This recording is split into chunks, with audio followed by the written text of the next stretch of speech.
Captain Marvel pre-sales skyrocket after the press screening reports. We get a new clip with Annette Bening being confirmed as the Supreme Intelligence, and Brie Larson clarifies her comments about white dudes. Stay up to date about the nerdy things that you care about. Subscribe and hit the bell so you don't miss the next episode.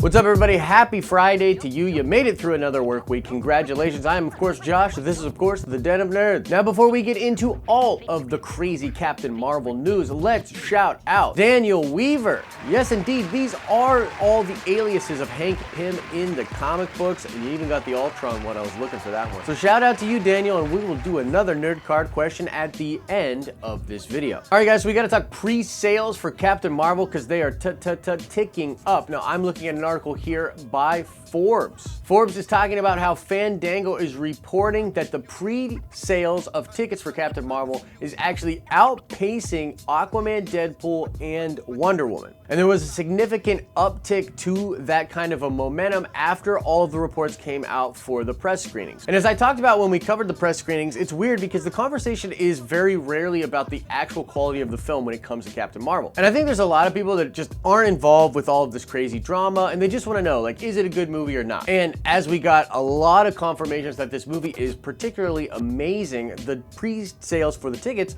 obviously went up. Now, currently right now, the best box office tracking estimates put the film at anywhere between $100 million and $120 million for its opening weekend, and I actually personally believe that's still lowballing. I think it could tick up towards 150 and even start to climb towards $200 million.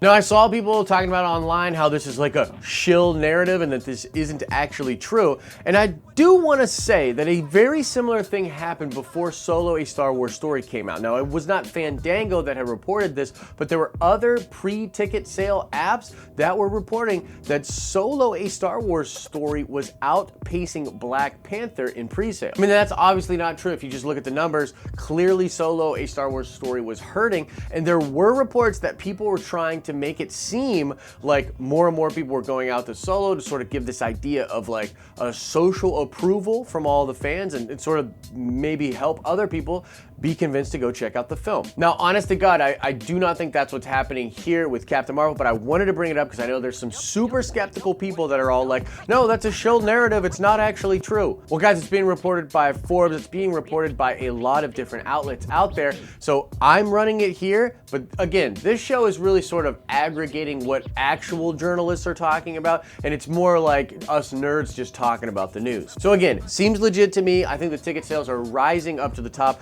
but hey, we'll just see. And at the end of the day, if the movie doesn't hit that box office and it doesn't do all those big numbers, then yeah, maybe people were lying out there in the media. We kind of reinvestigate that after the film actually comes out. Next up, we got a new clip from Captain Marvel with Annette Bening being confirmed as the Supreme Intelligence. And again, we talked about this after the very first trailer. I was like, man, that's really weird, her talking to Annette Bening in that sort of holographic world. Could this be their version of the Supreme Intelligence? And it looks like that is the way they're going to do it. Also, this was more or less confirmed in a toy leak from a couple of weeks ago, but it's kind of cool that Marvel put out this clip for everyone to be aware of what's going on. And the clip itself is pretty freaking cool, man. It's all about how this Vers character, which is of course what they refer to Carol Danvers as, is being considered for active duty. And essentially, the Supreme Intelligence is telling Carol that her commander believes, which is of course the Jude Law character, that Carol is ready for combat. But the Supreme Intelligence says that Carol has problems dealing with her emotions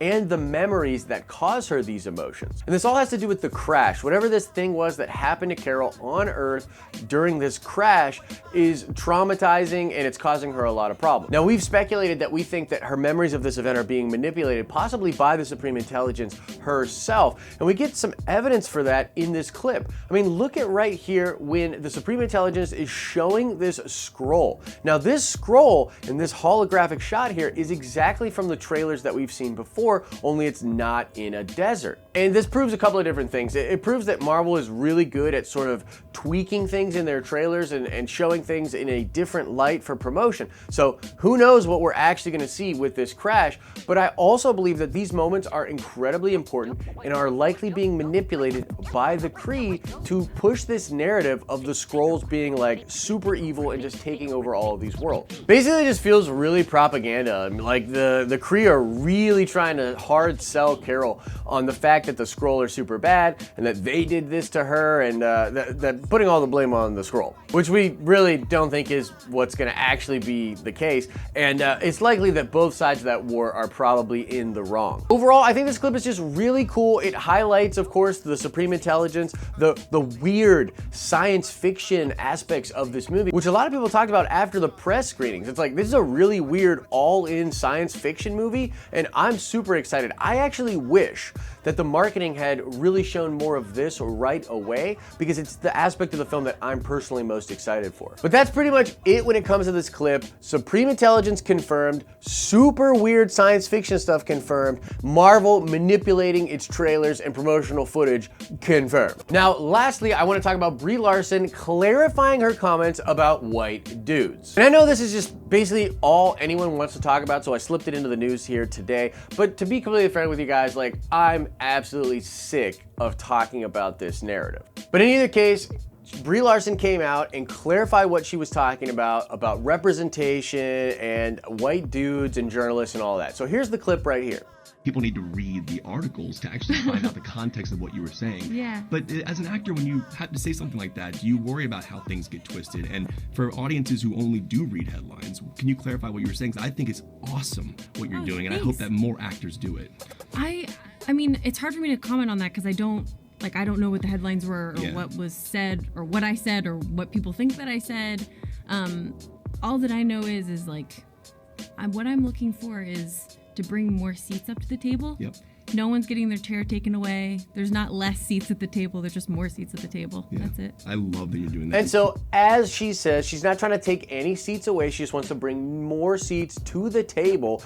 And I saw a lot of people, again, talking about online how this is a shill narrative, that her handlers at Disney are making her say that. And even if that is true, and by the way, I think that in some way that is probably true. Like, Disney probably did reach out to her and say, this is what you should say. This is the proper way to handle this from a PR perspective. And even if all of that is 100% true, I mean, why is that a problem? I mean, obviously, your problem as a fan, if you were upset by the comments she made, was that this actress is saying things that you're interpreting in a way that's kind of against you or a demographic that you belong to, or it's just something you don't want in your pop culture. And when she comes out to clarify that, if you're just gonna hold it as the one thing that she said, that's pretty messed up, man. The problem with outrage culture, in my opinion, is that both sides of the political aisle take things that people say and they hold it up as the permanent record for what this person represents, which is ridiculous. And both sides of the aisle engage in this type of behavior. If someone comes out and tries to clarify statements they made or give more context, and you just flatly ignore that and just focus on what was originally said or the original narrative, then you're an idiot. Now, I constantly get called a fence sitter. I get it from both sides, guys. I literally get called like an SJW and a cuck,